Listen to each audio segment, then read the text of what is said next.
oleh Al-Hakim dan sahih berdasarkan syarat Imam Muslim. Hadis ini adalah hadis yang mulia, teman-teman sekalian, dan kita buka pertemuan kita dengan hadis ini. Bagaimana dalam hadis ini disebutkan tentang keutamaan zakat itu sendiri. Dan zakat sudah panjang lebar kita jelaskan adalah salah satu dari rukun Islam yang ketiga. Ini kita paparkan di 6 buah hadis yang sebelumnya. Ini hadis ke-7. Bagaimana zakat itu adalah salah satu dari rukun Islam dan kita ingatkan kembali. Dan tidak bisa dipisahkan antara solat sama zakat. Karena Allah subhanahu wa ta'ala umumnya dalam firman-Nya kalau menyebutkan solat mengatakan wa aqimus solata wa atuz zakah. Dirikan solat, tunaikan zakat. Selalu dipartnerkan antara dua hal ini.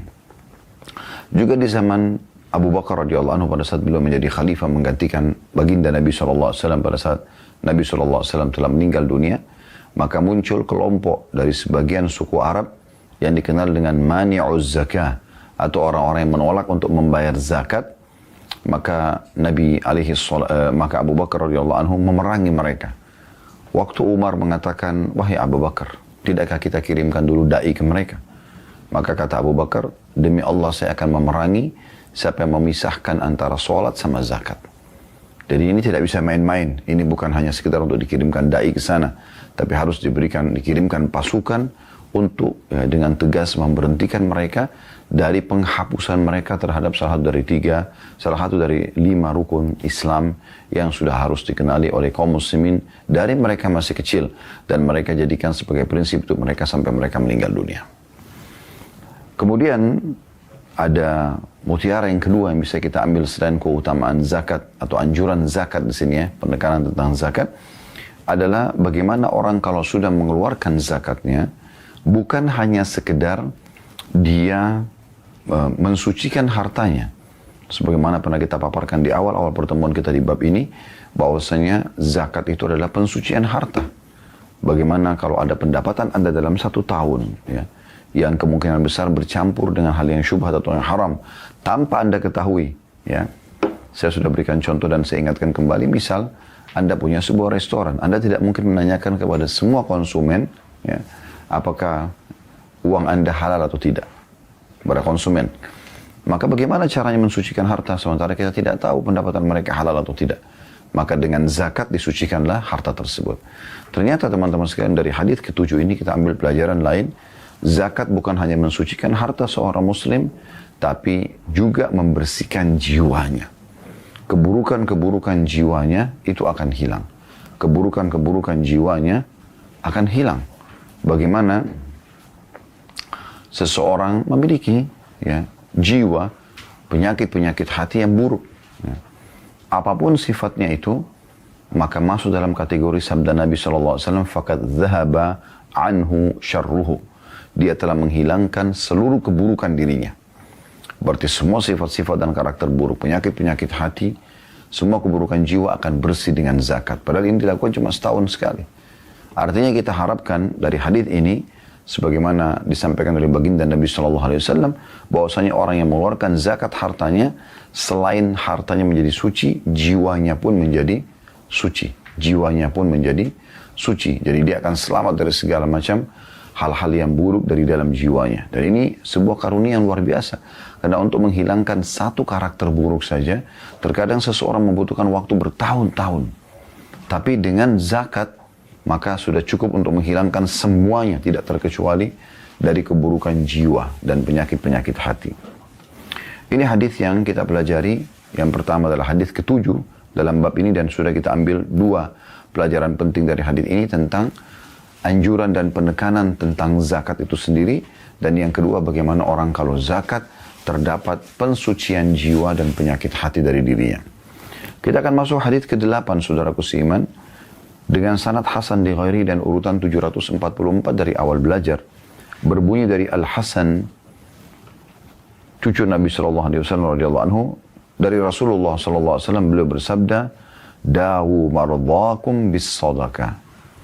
Obatilah orang-orang sakit di antara kalian dengan sedekah.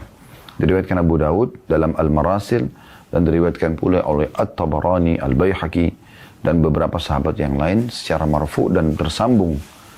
Nah, Dan hadits ini dihasankan oleh Syekh Albani sebagaimana kita tahu, kitab Sahih atau Targhib Tarhib ini ditelusuri kembali hadisnya oleh Al-Albani rahimahullah, apa yang telah ditulis oleh Al-Mundhiri. Hadits ini hadits yang mulia. Sebenarnya hadits ini panjang bagi teman-teman yang pegang kitabnya. Sebelum kalimat atau kata da'u, obatilah, ada titik-titik, berarti ada potongan hadis sebelumnya. Kemudian setelah bis sodaka, ya, titik-titik lagi, itu berarti ada lagi lanjutan hadisnya. Tapi Al-Mundhiri rahimahullah penyusun buku ini ingin menitik beratkan tentang nasihat ini saja, dimasukkan dalam bab zakat. Dan ini hadis yang sangat mulia, potongan hadis yang sangat mulia. Ternyata teman-teman sekalian, untuk mengobati penyakit yang sedang kita hadapi, yang kita rasakan, apapun sifatnya penyakit itu, ya, apakah fisik ataupun jiwa, maka bukan hanya sekedar berobat secara medis, herbal, tetapi ada satu perbuatan spiritual yang kalau dikerjakan dipastikan sangat membantu untuk menghilangkan segala jenis penyakit. Sekecil sampai sebesar apapun, seringan sampai seberat apapun penyakit itu, yaitu dengan sedekah. Makin banyak sedekah dalam bahasa Arab, sedekah dalam bahasa Indonesia. Makin banyak Anda sedekah, maka makin banyak permasalahan yang terselesaikan walaupun Anda kadang-kadang tidak mengetahui atau tidak diniatkan. Segala jenis penyakit di sini, tadi hilangnya keburukan jiwa, dan kita harus berkeyakinan teman-teman sekalian tentang luasnya rahmat Allah Azza wa Jalla. Allah Subhanahu wa Ta'ala maha luas rahmatnya. Terkadang kita hanya minta sesuatu yang sedikit, Allah berikan begitu banyak, bahkan hal-hal yang tidak kita minta. Ya, dan ini disebutkan atau dimasukkan dalam makna salah satu ayat dalam surah At-Tur, di mana nanti ahli surga, dan semoga insya Allah kita termasuk di dalamnya, mereka pada saat nanti bertemu di surga, maka mereka mengatakan, inna kunna min qablu nad'u innahu huwal barur rahim. Sesungguhnya setelah masuk surga mereka nikmati semua fasilitas surga, pelayanan-pelayanan yang luar biasa, kenikmatan hidup yang luar biasa. Semua kepenatan dunia bisa hilang dengan masuk dalam surga. Maka mereka mengatakan, sesungguhnya kami dahulu di dunia selalu meminta kepada Allah. Dan sesungguhnya Allah itu punya sifat barur rahim, yang sangat baik dan sangat penyayang. Dari dua sifat ini, Allah Subhanahu wa Ta'ala, sebagian ulama mengatakan, itu memberikan bahkan pada hamba-hamba yang mereka tidak minta apa yang diberikan oleh Allah Subhanahu wa Ta'ala. Yang Allah sebagai pencipta lebih tahu tentang kebutuhan dia. Jadi tidak pernah teman-teman sekalian kita minta satu, Allah kasih kita satu. Tapi kalau kita minta satu, Allah berikan kita mungkin 10 bahkan 20, asal kita tulus dalam berdoa kepada Allah Subhanahu wa Ta'ala. Dan ingat selalu sabda Nabi SAW, Udu'u rabbakum mukinuna bil ijabah. Ya, selalulah berdoa pada Tuhan kalian dengan penuh keyakinan akan diterima oleh Allah. Fa inna Allah la yakbalu min qalbin ghafil. Allah tidak akan menerima dari hati yang lalai. Jadi ini satu resep yang luar biasa yang seharusnya setiap dokter muslim fokus menyampaikan masalah ini. Selain dia coba ya untuk diagnosa penyakit pasiennya, dan dia coba menuliskan resep obat sesuai yang dia ketahui, maka dia juga mewasiatkan sebelum pasiennya pulang, coba bersedekah. Coba bersedekah. Ya.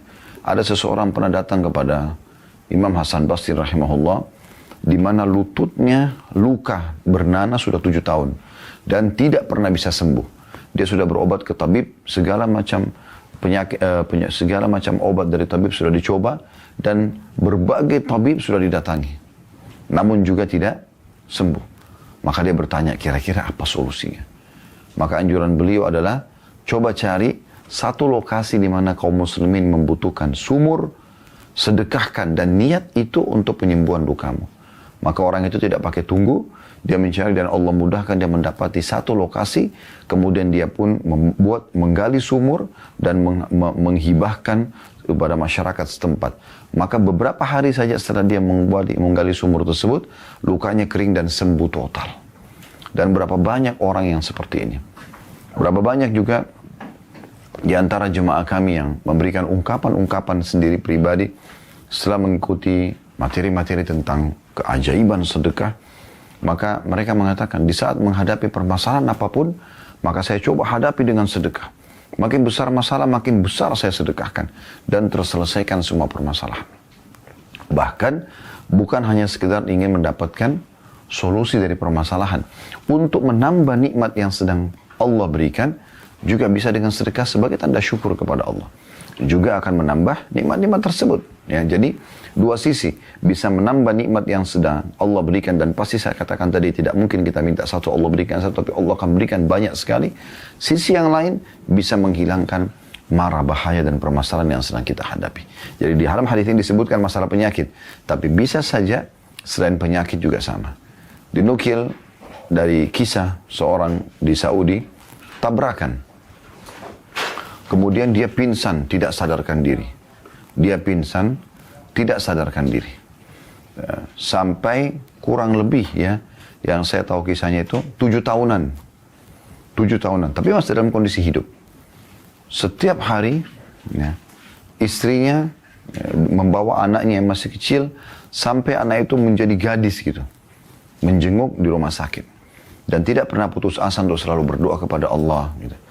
Dan anak kecilnya ini, pada saat beranjak dewasa, dididik oleh istri dia yang selalu setia mendampingi dia, walaupun dia dalam kondisi gaibuba dalam bahasa Arab atau tidak sadarkan diri. Ya. Membesarkan anak perempuannya sampai menjadi hafidhah Quran. Satu malam, si anak ini membacakan ayat-ayat ruqyah kepada ayahnya. Ya. Dan sebelum dia menginap di rumah sakit, dia izin sama ibunya untuk menemani ayahnya. Dia sama ibunya sepakat untuk mencari beberapa orang-orang miskin yang mereka berikan sedekah terbaik mereka dengan harapan bahwasanya Allah SWT masih bisa menyembuhkan sang suami dari si perempuan ini, si istri, atau ayahnya si anak perempuan. Maka keajaiban terjadi pada saat anak perempuan ini menyempurnakan sedekah yang sudah dikeluarkan di sore harinya, dengan dia tidur sebelum tidur malam hari menemani ayahnya di kamar ya, pasien, maka dia pun meruqyah, dan ternyata dia dikagetkan pada saat dia dibangunkan oleh ayahnya, dan ayahnya menanyakan, siapa kamu? Karena ayahnya tidak mengenal dia gitu. Ya. Dan kemudian dia mengatakan, saya ada di mana? Seperti orang yang baru bangun dari tidurnya yang begitu lama, tahunan. Maka si anak ini dengan gembira memanggil para petugas yang ada di rumah sakit tersebut. Mereka pun kaget, mereka menelpon dokter. Para dokter datang tiba-tiba di waktu malam hari itu. Mereka tidak percaya semua, karena secara medis orang ini sudah tidak ada harapan sama sekali. Maka kemudian ya, dokter pun mengecek kembali semuanya, dicek lab segala macam. Tidak ada apa-apa sama sekali, semua penyakitnya hilang. Maka karena penasaran, para dokter dan staf di situ berkumpul menanyakan kepada istri sang pasien ini dengan anaknya, apa yang kalian lakukan? Sungguh ini sebuah keajaiban di alam medis. Maka dia pun mengatakan, atau mereka mengatakan, kami tidak pernah melakukan apa-apa kecuali kami ya selalu berdoa kepada Allah SWT selama tahunan ini, dan puncaknya kemarin kami terfikir untuk bersedekah, ya, memberikan kepada orang yang sangat membutuhkan dengan niat agar penyakit ya suamiku ini, kata si istri, akan diangkat oleh Allah SWT. Dikuatkan lagi dengan si anak membaca ayat-ayat ruqyah di malam hari sebelum tidur, maka kuasa Allah SWT Allah berikan itu. Ya. Jadi sedekah itu luar biasa, memberikan solusi dalam kehidupan kita. Dan usahakan teman-teman sekalian dalam sedekah ini selalu ada peningkatan level. Sebenarnya sih secara umum semua ibadah sama ya. Jadi usahakan selalu kita tingkatkan kualitasnya, itu semua ibadah. Jadi sudah baik menjadi lebih baik, ya, menjadi terbaik, selalu begitu. Dan kalau kita sudah sampai pada yang terbaik, maka kita tinggal istiqomah atau konsisten menjaganya. Jadi kita jaga kualitas-kualitas ibadah tersebut. Jadi kita supaya tidak sama sekali berkurang. Dan secara kuantitas kita tambah bagi ibadah yang boleh ditambah kuantitasnya. Contoh misalnya, ibadah-ibadah sunnah yang tidak ditentukan jumlahnya. Maka Anda boleh misalnya Anda memperbanyak baca salawat kepada Nabi SAW. Kalau orang mau baca sampai 1000 kali, maka itu boleh-boleh saja. Karena memang belum ada penentuan jumlah tertentu oleh Nabi SAW. Maka Anda amalkan itu. Ini contoh. Atau Anda sholat malam biasanya cuma 2 rakaat. Sekarang Anda tingkatkan kuantitas secara jumlah menjadi 4, menjadi 6, menjadi 8, menjadi 11 sama witirnya. Dan Anda coba cari Dari sekarang yang sudah baik menjadi lebih baik dan kemudian menjadi yang terbaik, yang sempurna, kemudian Anda konsisten mempertahankan itu sampai Anda meninggal dunia. Maka ini hal yang luar biasa. Nah kita tarik ini, poin ini kepada sedekah. Sama. Kalau selama ini Anda sedekah 2.000, 5.000 rupiah, 10.000 rupiah, 100.000 rupiah mungkin ya. Coba Anda cari angka nilai uang yang belum pernah Anda sedekah. Kalau Anda sedekah dengan niat ikhlas karena Allah subhanahu wa ta'ala. Dan bisa Anda bertawassul dengan amal saleh.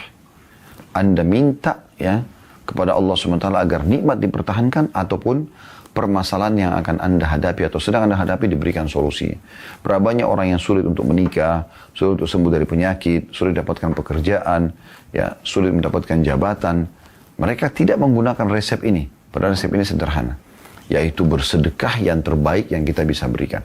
Dan ingat, Allah Subhanahu wa ta'ala menilai keikhlasan kita dan perhitungan tentang besarnya, kadarnya, itu penilaian Allah beda dengan penilaian kita.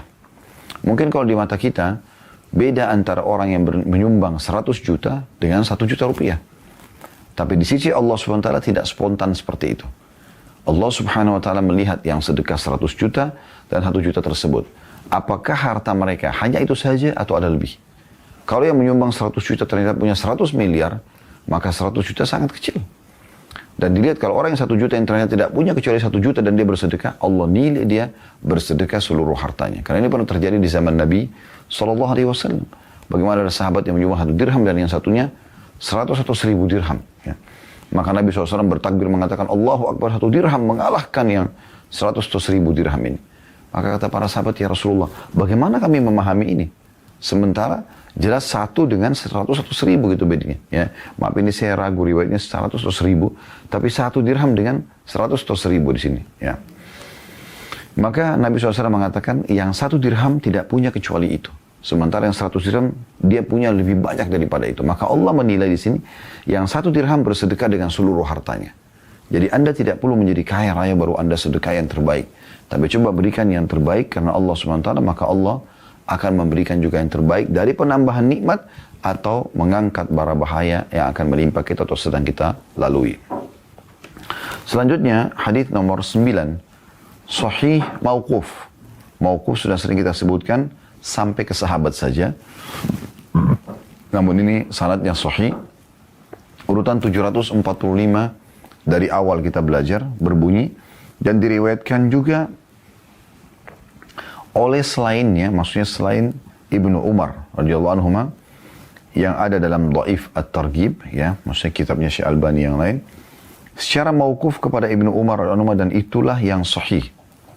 Aku berkata lafadznya adalah kullu malin addaita zakatahu wa in kana tahta 7 aradin falaysa bikanzin wa kullu malin la tuaddi zakatuhu fahuwa kanzun wa in kana zahiran ala wajhil ard.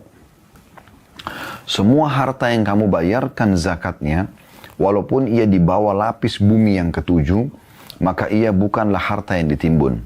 Dan semua harta yang tidak dibayarkan zakatnya, maka ia adalah harta yang ditimbun walaupun ia nampak di permukaan bumi. Hadis ini diriwayatkan oleh Al-Baihaqi.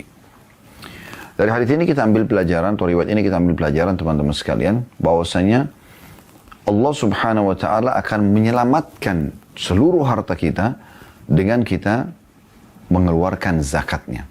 Bahkan dalam hadis ini atau riwayat ini diberikan gambaran walaupun harta itu kita timbun di dalam kedalaman 7 lapis bumi, selama kita keluarkan zakatnya, maka dianggap dia bukan harta yang ditimbun yang akan dihisap oleh Allah Subhanahu wa ta'ala pada hari kiamat. Tapi kalau Anda tidak mengeluarkan zakatnya, walaupun harta itu nampak di depan mata di atas bumi ini, di gudang-gudang Anda, di rekening-rekening bank Anda, tetap dia dianggap harta yang tertimbun yang akan diminta pertanggungjawaban oleh Allah Subhanahu wa ta'ala pada hari kiamat. Dan ini berbahaya sekali. Ya, Allah Subhanahu wa ta'ala menyebutkan dalam Al-Quran masalah itu. A'udzu billahi minasyaitonir rajim. Walladzina yaknizuna adh-dhahaba walladzina yaknizuna adh-dhahaba wal fiddata wa la yunfiquna fi sabilillah fabashshirhum bi'adzabin alim. Maka orang-orang yang tidak menunaikan hak hartanya, ya, mereka menimbun harta tersebut, maka beritahukan kepada mereka berita gembira, berita tentang siksaan yang sangat pedih. Yauma yuhma 'alaiha fi nari jahannam. Pada hari di neraka jahannam nanti akan dipanaskan harta tersebut. Fatuqwa biha jibahum wa wujuhum wa dhuhurum hadza ma kanastum li anfusikum. Maka akan disetrikakan di dahi mereka, di punggung mereka, ya. Dan akan dikatakan kepada mereka, dzuqu ma kuntum taknizun. Rasakanlah pedihnya, ya, apa yang dulu kalian timbun itu. Jadi hadis ini sebenarnya, riwayat ini sejalan dengan firman Allah tadi yang kami sebutkan, ya.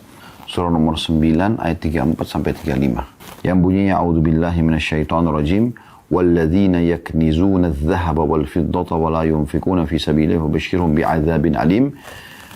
Dan orang-orang yang menimbun emas mereka dan perak mereka atau harta mereka dan mereka tidak menginfakkan di jalan Allah, maka sampaikan kepada mereka siksa yang pedih.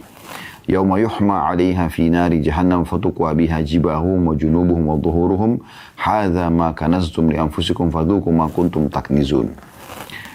Maka pada hari itu akan dipanaskan, ya, harta-harta tersebut di neraka jahannam, maka akan disetrikakan ke, ya, dahi-dahi mereka, ya, ke punggung-punggung mereka, ya, ke lambung-lambung mereka, ke punggung-punggung mereka, dan akan dikatakan kepada mereka, rasakanlah apa yang kalian timbun itu untuk diri mereka atau untuk diri kalian, dan rasakanlah apa yang kalian timbun untuk diri kalian, maka rasakan siksa ini, ya. Atau kurang lebih terjemahan ini, harta bendamu yang kamu simpan untuk dirimu sendiri, maka rasakanlah akibat dari apa yang kamu simpan itu. Apa yang kamu simpan itu. Dan dalam sebuah riwayat, diriwayatkan oleh Al-Hakim, menguatkan masalah ini, bahwasanya ada seorang sahabat, Ummu Salamah, istri Nabi SAW, ia pernah bertanya kepada Nabi SAW, mengatakan, fasa'altu an dzalika Nabi SAW, faqalat akanzun hu? Faqala idza addaita zakatahu falaysa bikanz. Ya. Ummu Salamah pernah menanyakan tentang masalah harta. Berbagai macam perhiasan emas yang dikenakan gitu. Jadi beliau pakai gelang, pakai cincin, ataupun umumnya wanita biasa pakai ini, ya. Maka kata Ummu Salamah, apakah ini harta yang ditimbun? Masuk dalam firman Allah SWT tadi. Maka kata Nabi SAW, bukan selama engkau menunaikan zakatnya. Jadi memang di sini permasalahan adalah masalah zakat di sini, ya. Dan dari sini juga keluar tadi, ya, apa yang disampaikan oleh Ibnu Umar radhiyallahu anhuma, ya. Kullu ma addaita zakata wa in kana tahta sab'a aradin falaysa bikanzin wa kullu ma la tuaddi zakatu fa huwa kanzun wa in kana zahiran ala wajhil ard. Setiap harta yang ditunaikan zakatnya walaupun disimpan di bumi lapis ketujuh bukanlah disebut menimbun harta, dan yang tidak ditunaikan zakatnya maka akan disebut menimbun walaupun ada di permukaan. Jadi ini peringatan-peringatan yang sangat luar biasa. Dan juga dalam riwayat lain diingatkan dari jalur Jabir bin Abdullah radhiyallahu anhuma, dia mengatakan, kata Nabi SAW, idza akhrajta sadaqa min malika faqad adhabta anhu syarruhu wa laysa bikanz. Apabila engkau menunaikan zakat hartamu, berarti engkau telah menghilangkan keburukan harta itu dan bukan dinilai menyimpan harta yang dilarang. Menyimpan harta yang dilarang, ya. Jadi ini makna daripada hadis ke-9.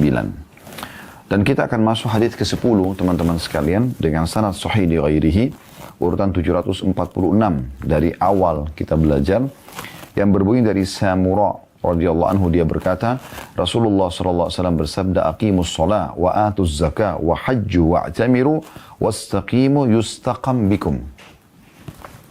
Sebelum saya baca terjemahannya, ini resep untuk semua urusan kita dimudahkan. Saya ulangi lagi, hadis ini adalah resep untuk semua urusan kita, tidak terkecuali kecil ataupun besar, ya, sulit ataupun mudah, Allah SWT berkahi dan Allah mudahkan.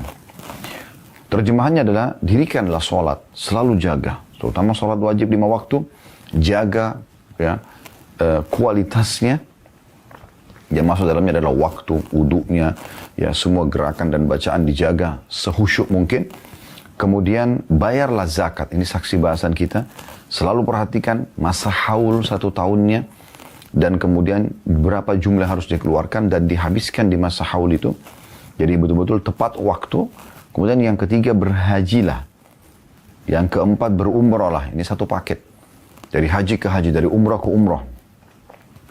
Dan beristiqamalah. Mengerjakan semua perintah, meninggalkan larangan. Niscaya urusan kalian akan diluruskan atau dimudahkan. Jadi amalan-amalan ini disebutkan oleh Nabi SAW akan yustaqam bikum. Akan memudahkan semua urusan kalian. Tidak terkecuali. Hadis ini diriwayatkan Tabarani dalam ketiga mu'jamnya. Ya, yang kecil, yang sedang, dan juga yang besar. Dengan sanad jayyid atau bisa diterima. Ya. Dan Imam Al-Qahtan mengatakan bahwasanya semua rawinya atau perawinya jujur. Bisa dipercaya, itu terpercaya dan bisa diterima. Hadis ini dinilai sahih di ghairihi oleh Syekh Albani. Artinya menjadi sahih karena dikuatkan dengan riwayat-riwayat yang lain. Kita akan coba rincikan teman-teman beberapa amalan ini, yaitu 4 amalan yang ditekankan sekali oleh Nabi SAW agar ya bisa ya, kita mendapatkan kemudahan dalam segala urusan kita, mendirikan sholat. Artinya jaga semuanya sebagaimana saya katakan tadi, mulai dari wudu, tepat waktunya, semua gerakan dan bacaannya dengan konsentrasi. Ya. Kita perhatikan setiap tiba waktu sholat tidak ada aktivitas yang lain. Kemudian menunaikan zakat, ini saksi bahasan kita. Saya ingatkan kembali, ada haul masa 1 tahun, Anda tentukan sendiri, ada nisab kadar minimal 85 gram emas. Jadi misalnya Ramadan ke Ramadan. Saya ulangi lagi, sering saya sampaikan ini, kalau seandainya Anda belum niat haul, niatkan Ramadan tahun lalu, awal haul saya, maka Ramadan nanti ini, di bulan April, sudah tiba masa haul Anda. Kemudian Anda nilai semua harta investasi Anda dan tabungan Anda, dinilai apakah mencapai 85 gram emas. Kalau mencapai, Anda keluarkan 2,5%-nya. Jadi Anda perhatikan baik-baik dan Anda keluarkan yang terbaik dari harta Anda. Kemudian yang ketiga adalah haji. Walaupun haji wajibnya sekali seumur hidup, tapi boleh orang mengulangi haji berulang-ulang. Ya, karena Nabi SAW menyebutkan, sebagaimana juga umroh ya, haji sifatnya wajib sekali seumur hidup. Yang kedua, yang ketiga, yang selanjutnya itu adalah sunnah. Umroh selamanya sunnah. Ya, dua-dua ini kata Nabi SAW, selalulah rutinkan antara haji dan umroh. Ya, selalu dari haji ke umroh, umroh ke haji lagi, selalu. Karena keduanya akan menghilangkan kemiskinan dan kesusahan hidup. Ya, sebagaimana api menghilangkan karat dari besi. Demikian juga Atha bin Abi Rabah rahimahullah, seorang ulama tabi'in yang dipuji oleh Abdullah bin Umar radhiyallahu anhu, sahabat Nabi yang mulia. Pada saat Abdullah bin Umar pergi ke Mekah dan penduduk Mekah pada berebut untuk bertanya kepada beliau pertanyaan-pertanyaan tentang agama, maka Abdullah bin Umar mengatakan, sungguh aneh sikap kalian wahai penduduk Mekah. Kalian sibuk menanyakan kepada saya sementara di tengah-tengah kalian ada Atha bin Abi Rabah, seorang tabi'in yang sangat masyhur dengan ilmunya, dan Abdullah bin Umar rekomendasikan agar bertanya agama ke dia saja sudah cukup. Tidak perlu harus ke saya gitu. Atha ini rahimahullah haji 70 kali. Haji 70 kali. Artinya Allah berikan dia umur panjang 100 tahun umurnya. Nah, 70 kali 70 tahun dia haji setiap tahunnya. Dan para ulama salaf menjadikan haji itu ajang untuk bertemu satu sama yang lain di sana. Selain mencas keimanan, juga mereka melanjutkan atau menjalin hubungan ukhuwah. Ya, yang bisa terjadi jauh lebih baik lagi karena bertemu di arena ibadah. Nah, kemudian setelah mengingatkan 4 hal ini, menjaga sholat, tunaikan zakat, haji dan umrah, maka kata Nabi SAW, wastaqimu, kemas itu semua dengan istiqamah atau konsisten dalam menjaganya. Jadi tidak cukup Anda mengatakan, dulu saya suka sekali jaga sholat tepat waktu. Itu dulu. Sekarang bagaimana? Buku lembaran amal kita setiap hari ada. Dulu saya pernah menghitung zakat saya. Itu dulu. Atau Anda berbangga dengan amalan orang tua Anda. Ayah saya, ibu saya nggak pernah tinggalin sholat, tak pernah tinggalin zakat. Tapi Anda sendiri bagaimana? Begitu juga dengan haji dan umrah. Gitu kan? Nanti aja selalu ditunda-tunda. Padahal sebenarnya kesempatan emas di depan mata ada. Kenapa Anda tidak lakukan ini? Setiap perjalanan mulai dari Anda injakkan kaki Anda dari depan rumah Anda dengan niat umrah ataupun haji, maka sudah dicatat pahala sampai Anda kembali lagi. Detik-detik yang sangat mahal sekali dan bernilai di sisi Allah Subhanahu wa ta'ala. Apalagi Anda perlu tahu bahwasanya kalau ada orang yang meninggal dalam kondisi dia berihram, maka mirip seperti orang mati syahid ya. Mereka dikubur dengan kain ihram mereka itu. Dan Nabi SAW mengatakan mereka akan dibangkitkan dalam kondisi bertalbiyah. Ya, ini sebuah kemuliaan tersendiri bagi mereka. Kemudian selanjutnya hadis ke-11 dengan sanad sahih urutan 747 dari awal belajar berbunyi dari Abu Ayyub radhiyallahu anhu anna rajulan qala lin Nabi sallallahu alaihi wasallam akhbirni bi amalin yudkhiluni al-jannah qala ta'budullaha la tusyriku bihi syai'a wa tuqimus salata wa tu'tiz zakah wa tasilur rahim. Bahwasanya ada seorang laki-laki bertanya kepada Rasulullah sallallahu alaihi wasallam sambil mengatakan, kabarkan atau beritakan kepadaku satu amalan yang membuatku masuk ke dalam surga. Maksudnya amalan yang mudah aku amalkan. Ya, bukan satu amalan berarti cuma satu, tapi amalan yang kira-kira aku bisa berpegang teguh padanya. Kata Nabi SAW, ibadahlah kepada Allah dan tidak menyekutukannya dengan sesuatu apapun. Lalu dirikanlah sholat, bayarlah zakat, dan jalinlah hubungan silaturahim. Hadis ini diriwayatkan oleh Bukhari dan Muslim. Hadis ini, teman-teman sekalian, memberikan pelajaran kepada kita, jadi tidak jauh dari bahasan kita masalah zakat, bagaimana ada seorang sahabat bertanya tentang surga. Ini penting sekali. Jadi jangan hanya selalu bertanya tentang kebutuhan kita di dunia saja. Tapi coba tanyakan bagaimana supaya saya bisa masuk surga. Bagaimana supaya saya selamat dari api neraka. Itu yang kita tanyakan kepada para ulama kita. Karena bisa saja dari pertanyaan ini mereka memberikan kita sebuah kesimpulan yang mungkin kita tidak pernah berpikir sebelumnya. Contoh kasus sahabat ini dengan sangat cerdas dia menanyakan kepada Nabi SAW, ya Rasulullah sampaikan kepadaku suatu amalan yang membuatku masuk ke dalam surga. Artinya sampaikan kepada aku amalan-amalan. Walaupun sini terjemahnya suatu amalan, saya katakan tadi bukan satu amal. Tapi ada amalan yang bisa dirangkumkan dalam satu kesimpulan. Kalau aku kerjakan aku sudah dapat jaminan surga. Dan ini pelajaran pertama dari hadis bagaimana kecerdasan sahabat ini bertanya tentang apa yang bisa membawa dia masuk ke dalam surga. Dan setiap muslim dianjurkan untuk selalu bertanya poin-poin seperti ini. Kemudian yang kedua adalah jawaban Nabi SAW terhadap sahabat ini bagaimana caranya agar bisa masuk ke dalam surga. Maka disebutkanlah 5 hal dalam hadis ini. Atau 4 hal tepatnya. Menyembah Allah tidak menyekutukannya dengan sesuatu apapun. Mengikuti semua perintah Allah Subhanahu wa taala, meninggalkan larangannya tanpa syirik, tanpa menyekutukan Allah dengan sesuatu apapun. Kemudian yang kedua, mendirikan sholat. Yang ketiga, saksi bahasan kita membayar zakat. Dan yang terakhir, menjalin hubungan silaturahim. Keempat hal ini kalau dilakukan, maka engkau akan mendapatkan jaminan surga. Tentu poin pertama tidak penting penting sekali, penting sekali untuk diketahui bagaimana beribadah kepada Allah tidak boleh syirik.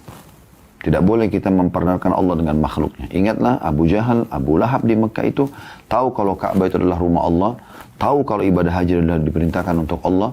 Mereka bahkan menggunakan sebagian nama-nama Allah, gitu ya. Termasuk pada saat mereka menulis surat pemboikotan, ya, untuk Nabi SAW di Ka'bah. Itu menyebutkan tentang masalah, ada disebutkan di situ bagian daripada potongan nama Allah, ya, Bismillah dengan nama Allah.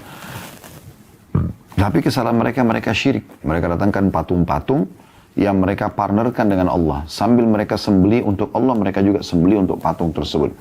Mereka berdoa kepada Allah, mereka berdoa juga melalui patung tersebut. Sementara Allah tidak butuh perantara apalagi benda mati. Jimat, patung. Dan selain daripada Allah SWT tidak boleh sama sekali kita partnerkan Allah. Cukuplah hadits Bukhari yang berbunyi, Nabi SAW bersabda, Allah berfirman, Ana agna syuraka anis syirk.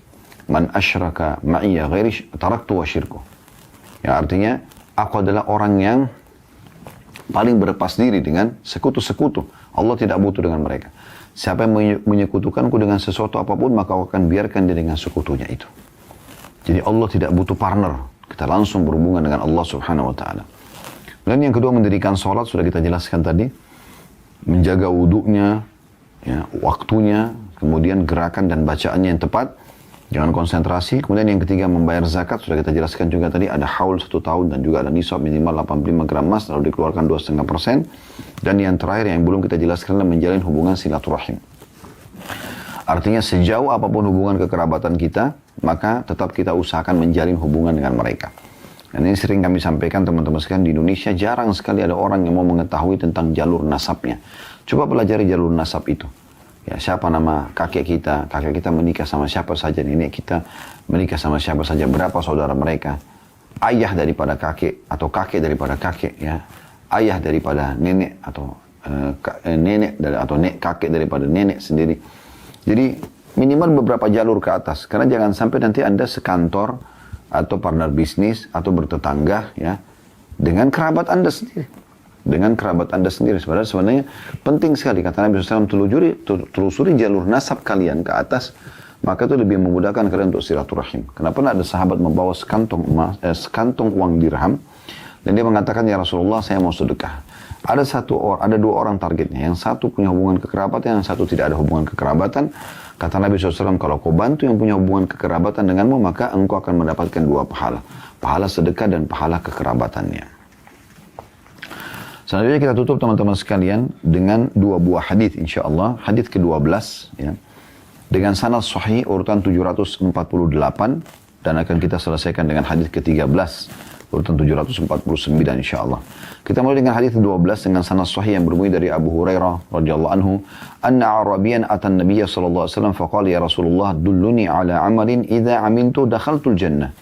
قال تعبد الله لا تشرك به شيئا وتقيم الصلاة المكتوبة وتؤتي الزكاة المفروضة وتصوم رمضان قال والذي نفسي بيده لا أزيد على هذا ولا أنقص منه فلما ولى قال النبي صلى الله عليه وسلم من سره أن ينظر إلى رجل من أهل الجنة فلينظر إلى هذا.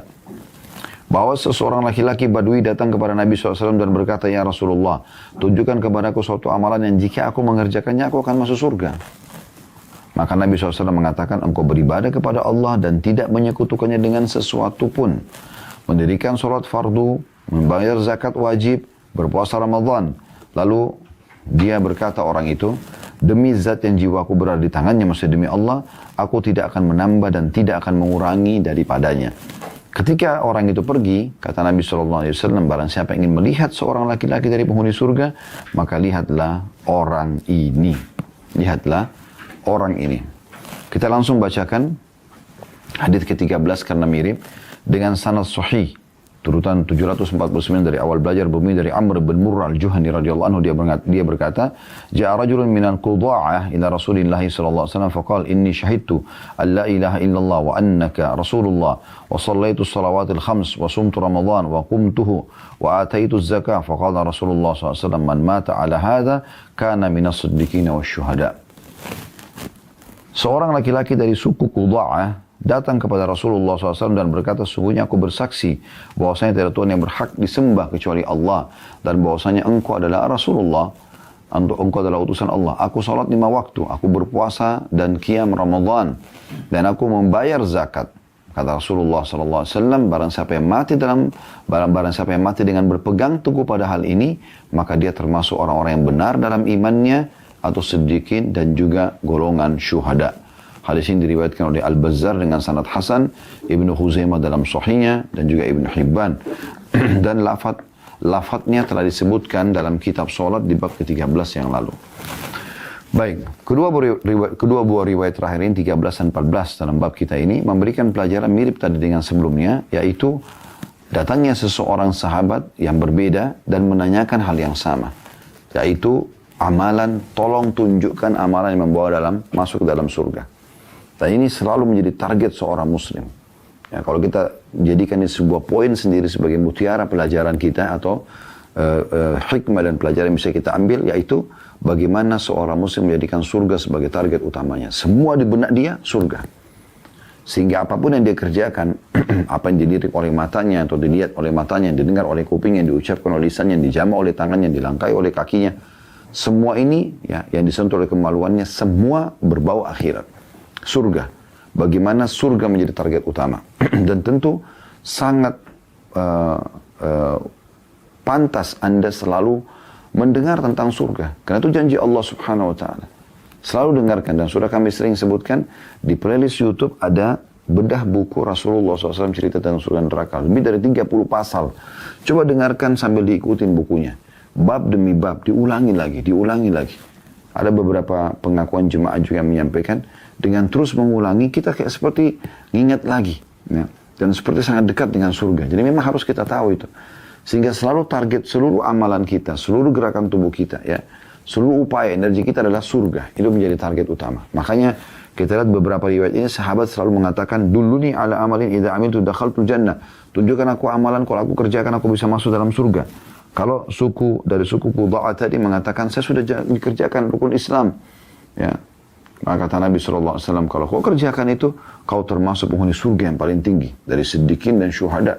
Orang-orang yang jujur dengan keimanannya dan orang-orang yang mati syahid. Padahal dia tidak mati syahid orang ini. Gitu kan? Tapi karena dia menjadikan surga sebagai targetnya, maka dia selalu sibuk dengan itu.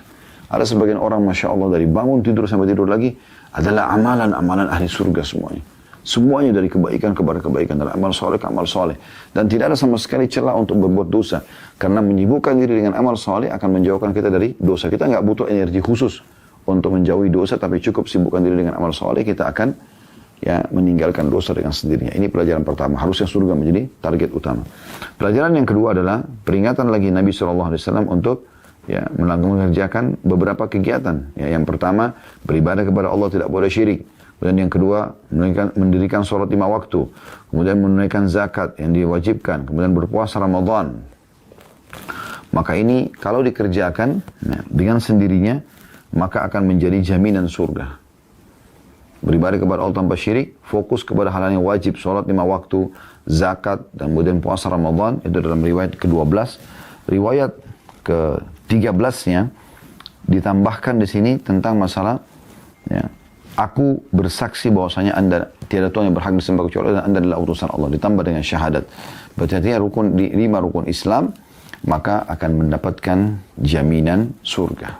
Ya. Kemudian yang pelajaran terakhir teman-teman sekalian sebagai penutup, dan kita akan buka pertanyaan setelah ini, yaitu bagaimana Nabi SAW diberikan wewenang oleh Allah Subhanahu Wa Taala untuk menunjuk ahli surga. Dan ini tidak terjadi tentu pada orang selain Nabi SAW. Jadi Nabi di zaman beliau memang Allah berikan wewenang untuk itu. Beliau mengatakan si fulan di surga, si fulan di surga. Seperti misalnya 10 orang sahabat di surga. Beliau sebutkan satu-satu. Abu Bakar di surga, Umar di surga, Uthman di surga, Ali di surga, Talha di surga, Zubair di surga, Sa'id bin Waqqas di surga, Sa'id bin Zaid di surga, gitu kan. Abdurrahman bin Auf di surga, Abu Ubaidah bin Jarrah, Abu Ubaidah bin Jarrah di surga. Maka ada ditunjuk oleh Nabi SAW. Ada juga orang-orang yang Nabi SAW berikan isyarat, kayak Nabi SAW bilang pada Bilal, apa yang kau kerjakan hai Bilal sampai aku mendengarkan trompa sendalmu di surga mendahuliku. Jadi sudah ada penyebutan tentang masalah surga. Ini wewenang untuk Nabi SAW. Dan ini tidak terjadi pada selain beliau. Kita berbeda dengan agama-agama lain yang kadang-kadang bisa memperjualbelikan tiket ke surga ya. Kita sebut pelajari dalam sejarah Islam ya. Bagaimana mereka pada saat mau menyerang kaum muslimin, mereka memperjualbelikan tiket ke surga dengan menjual sebuah selembaran tulisan yang ditulis oleh pastor atau pendeta mereka, seakan-akan ini pasti akan mendapatkan tiket ke surga. Kalau muslimin tidak ada. Mereka selalu diingatkan, tidak ada pembelian tiket ke surga. Tapi bagaimana, misalnya dengan harta dunia, tapi bagaimana dia mengejar surga itu dengan amalan yang sudah Allah titik beratkan. Misalnya, dia berjihad sampai dia mati syahid, maka dia akan mendapatkan masalah itu. Ini wewenang untuk Nabi SAW saja, dan beruntunglah para sahabat Nabi Ridwanullahi alaihim, di mana mereka memang mendapatkan kesempatan untuk itu. Dan bagi kita umatnya SAW, kita bisa mendapatkan dengan terus mengamalkan amalan-amalan yang Nabi juga jamin untuk surga, gitu kan? Kata Nabi SAW, jaminlah untukku, ya. Apa yang ada di antara dua pipi kalian, lisan. Ya, atau siapa menjamin yang ada di antara dua pipinya, lisannya, dan apa di antara dua pahanya, kemaluannya, tidak mengucapkan hal-hal yang haram, ya, gosip, gunjing, ya, fitnah, caci maki dan segala macam, atau kalimat-kalimat kufur, dan tidak berzina, ya, dia menikah, maka aku akan jamin baginya surga. Nah, ini kita bisa dapatkan sebagai umatnya SAW walaupun tidak mendapatkan isyarat langsung dari Nabi alaihi salatu wassalam. Hadis ke-14 saya lanjutkan, sahih li ghairihi, urutan 750 dari awal belajar, dari Abdullah bin Muawiyah al-Ghadiri radhiyallahu anhu, dia berkata, Rasulullah SAW bersabda, thalathun man fa'alahunna faqad ta'ima ta'mal iman, man 'abada Allah wahdahu wa 'alima anna la ilaha illallah wa a'ta zakata malihi tayyibatan biha nafsuh rafidatan 'alaihi kull 'am wa lam yu'til harimah wala ad-darinah wala al-marida wala ash-sharata al-la'imah Walakin min wasati amwalikum fa inna Allah lam yas'alkum khairah wa lam ya'murkum bisyarrih. Artinya ada 3 perkara, barang siapa yang mengamalkannya maka dia telah merasakan iman. Maksudnya kenikmatan iman dalam hati. Ialah orang yang hanya beribadah kepada Allah. Tidak pernah riya, semua hanya untuk Allah. Mengetahui bahwa tidak Tuhan yang berhak disembah kecuali Allah. Ini masuk dalam masalah riya. Kemudian membayar zakat hartanya dengan jiwa yang rela dan hati yang ikhlas setiap tahunnya. Dia tidak membayar dalam kurung zakat binatang ternak dengan yang tua, yang kudisan, yang sakit, dan tidak pula dengan yang buruk, lagi tidak mengeluarkan air susu. Akan tetapi dengan pertengahan harta kalian. Karena Allah tidak meminta harta terbaik kalian dan tidak memerintahkan kalian agar membayar dengan yang terburuk. Hadis diriwayatkan oleh Abu Daud. Hadis ini teman-teman sekalian, Nabi SAW menggambarkan, dan kita langsung masuk ke pelajaran pertama, bahwasanya iman itu punya kelezatan, punya kenikmatan. Makna ta'ima ta'mal iman, maksudnya merasakan kenikmatan iman itu. Bagaimana bisa Anda rasakan kenikmatan iman? Misal contoh, di saat ada kesempatan atau ada perintah Allah SWT, azan misalnya. Contoh Anda punya kenikmatan iman dan punya kelezatan adalah Anda sibuk segera mengejar sholat tersebut. Berarti Anda punya keimanan di situ. Anda punya perasaan pekah untuk tidak ketinggalan ibadah itu. Ditambah lagi kata ulama, kalau Anda ketinggalan satu jenis ibadah yang biasa Anda lakukan, Anda merasa rugi sekali. Maka ini adalah kelezatan iman. Ada kelezatannya. Dan kelezatan iman ada, kelezatan maksiat ada. Tapi 2 hal ini tidak bisa bertemu. Sudah sering kami ingatkan ini. Kalau Anda nikmati iman Anda terus maksimal, maka kelezatan maksiat akan hilang. Kalau Anda nikmatin kelezatan bermaksiat, maka akan hilang kenikmatan iman itu atau kelezatan iman itu. Saya pernah kasih contoh, kalau orang komitmen menjaga sholat 5 waktu, tepat waktu di masjid misalnya, dan dia kejar keutamaannya, dia terus kerjakan itu, maka kelezatan iman di masalah sholat itu akan dirasakan. Nah, ini akan hilang kemaksiatannya, apa itu melalaikan sholat. Dia akan merasa kok rugi benar orang ini nggak sholat ya, kalau dia lihat ada orang tidak sholat misalnya, atau sengaja melalaikan sholat sehingga keluar dari waktunya. Sebaliknya, kalau ada orang merasakan kelezatan dan kenikmatan maksiat itu, meninggalkan sholat adalah hal yang menggembirakan buat dia, tidak ada bebannya, maka kenikmatan ibadahnya, kenikmatan imannya sholat itu hilang. Dia akan heran, kenapa orang ini selalu jaga sholatnya? Begitu juga dan contoh lain adalah orang yang menutup auratnya. Misalnya tutup aurat, misalnya seorang wanita jaga tutup auratnya dengan benar, dia rasakan kelezatan iman di situ. Karena dia merasa kayak berat kalau nggak nutup auratnya. Dan merasa kalau sempat terlihat sedikit saja anggota tubuhnya yang merupakan aurat, dia merasa kayak satu kesalahan besar yang dia lakukan. Ini kenikmatan iman. Maka kalau ini ada dan Anda nikmatin ini, Anda kejar keutamaan yang Allah janjikan di jilbab itu, ditutup aurat, dan Anda menghindari apa yang Allah ancamkan, maka akan hilang kemaksiatannya, yaitu membuka aurat. Ya. Sebaliknya, kalau orang menikmati membuka aurat itu, dia menjadikan sebagai hal yang biasa bagi dia, maka kenikmatan dan kelezatan iman dalam ibadah hilang. Dan begitu seterusnya. Begitu seterusnya. Orang kalau meninggalkan pernikahan lalu dia berzina, gitu kan. Orang meninggalkan terakhir jual beli dan pendapatan halal kepada riba dan penipuan, maka ini tidak akan bertemu satu sama yang lain. Maka fokuslah kepada apa yang bisa mendatangkan kenikmatan iman. Ini yang pertama. Jadi iman itu punya kenikmatan. Pelajaran yang kedua, bagaimana Nabi SAW menyebutkan 3 perkara di sini yang merupakan puncak daripada kenikmatan iman itu. Yang pertama adalah man abadallah wahdah. Siapa yang menyembah Allah satu saja. Jadi artinya Anda kalau masih bergantung kepada selain Allah, maka Anda tidak akan rasakan kenikmatan iman. Gitu kan? Jadi apapun teman-teman, Anda diberikan kelebihan harta, kalau orang tanya, ini punya kamu ya? Ini titipan Allah. Selalu Allah. Dia tidak pernah mau merasa diri dia. Gitu kan? Jadi ini betul apa adanya, karena memang kalau dia meninggal dia tidak akan bawa apa-apa. Semua titipan Allah Subhanahu wa taala. Allah mengatakan dalam Al-Qur'an, "Lillahi mirathus samawati wal ard." Allah lah pemilik pewaris daripada semua yang ada di langit dan bumi. Kita cuma sementara pakai sebagai fasilitas saja, gitu kan? Jadi jangan selalu mengatakan saya selalu merasa bangga dengan dirinya. Itulah yang membuat Qarun Allah hancurkan dari kaum Nabi Musa karena merasa harta yang dimiliki, kecerdasan dalam mengelola harta tersebut dan memperbanyaknya adalah ilmu dia murni. Maka Allah binasakan dia. Kemudian yang kedua, wa alima annahu la ilaha wa alima anna la ilaha illallah, dan dia mempelajari dan meyakini tidak ada Tuhan yang berhak disembah kecuali Allah. Tadi menyembah Allah satu saja. Ini yang kedua adalah mempelajari. Alim itu artinya mempelajari atau menanamkan dalam diri dia bahwasanya tidak Tuhan yang berhak disembah kecuali Allah. Sehingga semua Tuhan selain Allah ditolak sama dia. Diistilahkan kalimat ringkasnya atau kata ringkasnya oleh para ulama, taghut. Allah juga banyak menggunakan kalimat taghut, ya. Artinya semua sesembahan selain Allah Subhanahu wa taala. Dan yang ketiga adalah mengeluarkan zakat hartanya, ya, itu dengan kerelaan dirinya. Kerelaan dirinya, ya.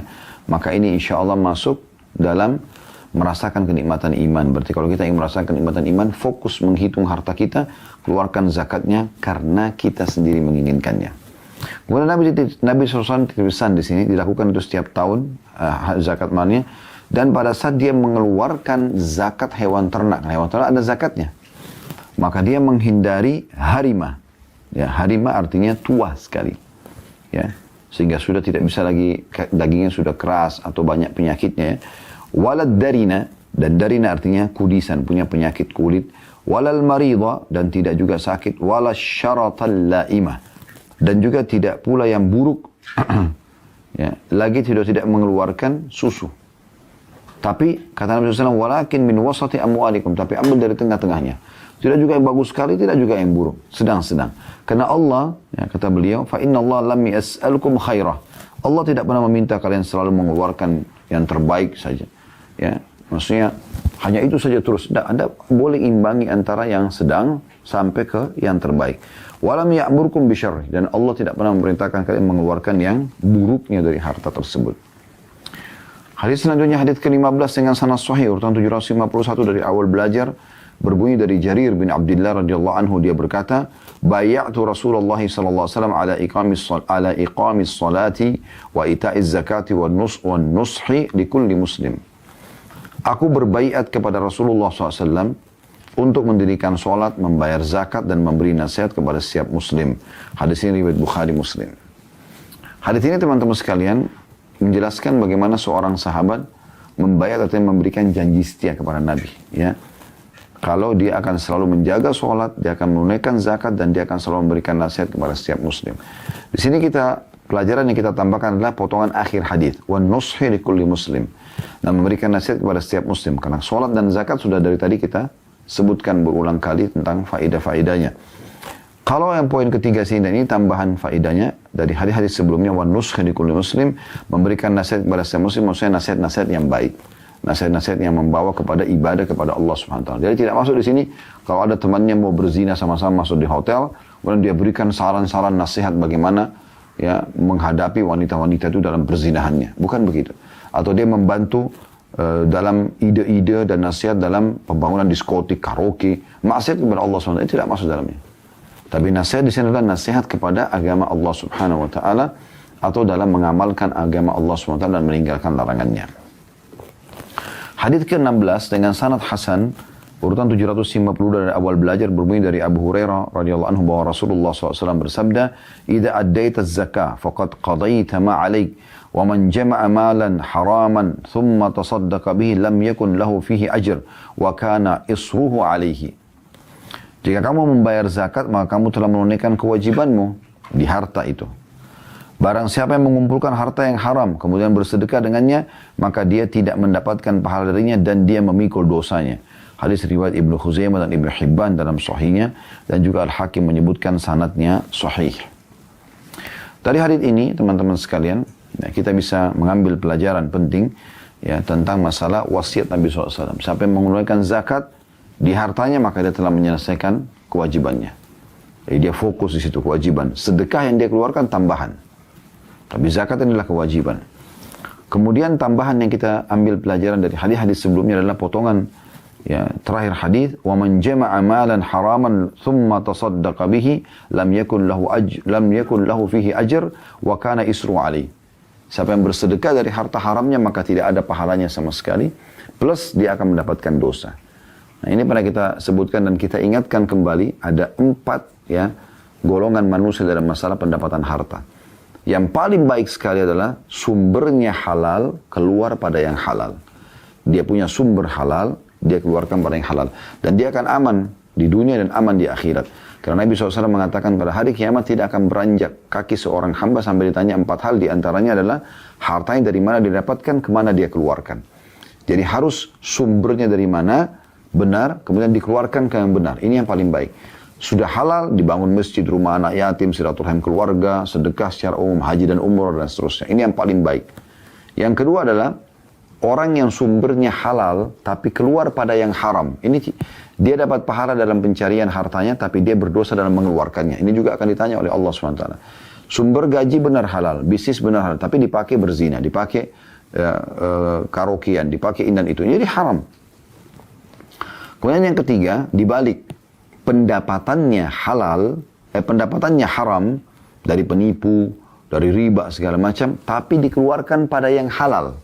Nah ini yang sedang dibahas dalam hadis, yaitu orang yang punya pendapatan haram dari manipulasi data, dari korupsi, dari riba, dari mencuri, tapi dipakai sedekah, di umroh dan hajiin orang tuanya, dia sumbang ke masjid, rumah anak yatim. Ini jadi haram semuanya. Walaupun karena pendapatannya sumbernya haram, maka jadi haram semua. Pendapatannya haram dan juga pengeluarannya haram. Yang terakhir yang paling buruk adalah sumbernya haram, dikeluarkan pada yang haram. Hasil curian dipakai untuk berzina. Maka ini yang paling buruk, wa na'udzubillah. Maka hati-hati teman-teman sekalian, karena semua akan ada pertanggungjawabannya di sisi Allah SWT. Allah sudah sebutkan dalam Al-Quran, A'udzubillahi minasyaitonirrajim, am hasibtum annama khalaqnakum abatha, wa annakum ilayna la turja'un. Apakah kalian mengira kami ciptakan kalian sia-sia, dan kalian tidak akan dikembalikan kepada kami? Allah akan tanya semuanya, maka harus hati-hati. Ada seorang salafus salih dulu meninggal dunia, kemudian ada yang mimpi melihat dia dalam tidur, lalu ditanya, bagaimana Allah menghisap Anda? Karena dalam tidur tidak bisa, dalam mimpi tidak bisa kita atur pertanyaan, maka secara alami Allah izinkan dia mungkin seperti itu. Maka orang yang meninggal itu mengatakan, Allah menanyakan kepada saya sampai pada tingkat pernah hujan, saya katakan kenapa hujan? Ya. Maka ditanyakan, apa urusan kamu dengan hujan turun atau tidak turun? Gitu kan? Bisa berdoa kepada Allah, tapi jangan protes keputusan Allah Subhanahu Wa Taala. Apalagi kepada hal-hal yang besar, ya, masalah harta ini. Yang terakhir hadis ke-17 dengan sanad hasan, urutan 753 dari awal belajar dari Zir bin Hubeish rahimahullah, dari seorang tabi'in bernama Zir. Dia mengatakan anna ibn Mas'udin radhiyallahu anhu kana indahu gulamun yaqra'u fil mushaf wa indahu ashabuhu faja'a rajulun yuqalu lahu Hadramah faqala ya Aba Abdurrahman ayyu darajatil islami afdal qala as-salah qala thumma ay qala az-zakah. Wa Ibnu Mas'ud radhiyallahu anhu berada di sisi pelayannya yang sedang membaca mushaf atau Al-Quran, sementara dia juga bersama teman-temannya. Kemudian ada seorang laki-laki yang biasa dipanggil dengan Hadramah datang. Dia berkata, wahai Abu Abdurrahman, ini julukannya Abu Abdullah bin Mas'ud radhiyallahu anhu. Anaknya yang pertama namanya Abdurrahman, dipanggil Abu Abdurrahman. Wahai Abu Abdurrahman, derajat apa dalam Islam yang paling utama? Yang paling tinggi sekali. Maka Abdullah bin Mas'ud menjawab, salat. Lalu orang itu bertanya lagi, lalu apa? Lalu Abdullah bin Mas'ud mengatakan, zakat. Hadis ini diriwayatkan oleh Tabarani dalam Mu'jamul Kabir dengan sanad yang tidak mengapa atau la ba'sa bihi. Dan hadis ini sebagaimana sudah kita bilang dihasankan oleh Syekh Albani setelah menyusuri ya jalur-jalur daripada hadis-hadis ini. Dari riwayat ini kita ambil pelajaran bagaimana kedudukan zakat datang langsung setelah sholat, dan dia tentunya memiliki kedudukan yang sangat tinggi dalam Islam. Dan sudah kita singgung tadi bagaimana Abu Bakar radhiyallahu anhu sampai memerangi ya, orang-orang yang menolak untuk membayar zakat, dan beliau mengatakan aku akan memerangi orang-orang yang membedakan antara sholat sama zakat karena tingginya derajat zakat itu dalam Islam. Allahu a'lam.